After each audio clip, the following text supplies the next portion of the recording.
আমরা তো এই লোকই খুঁজে আসেন। আসসালামু আলাইকুম। বাসা? আমার বাসা মান্দা থানা। আচ্ছা।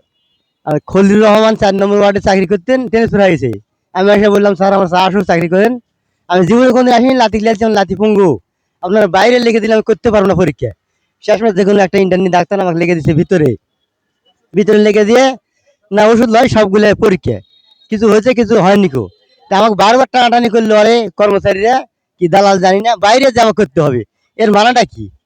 সরকার ডাক্তার আইছে, মেডিকেলে পরীক্ষার জিনিস আইছে, পরীক্ষা করব, পরীক্ষা যেটা হবে না সেটা বাইরে করতে বাধ্য আছি। গরিব মানুষ ধান কাটা কাজে যাচ্ছি, সেখান থেকে লাথি ক্লিয়ে আনছি, লাথিটা পঙ্গু। এই পর্যন্ত 1 টাকার ওষুধ আমি পাইনি, সব কিনতে আছি।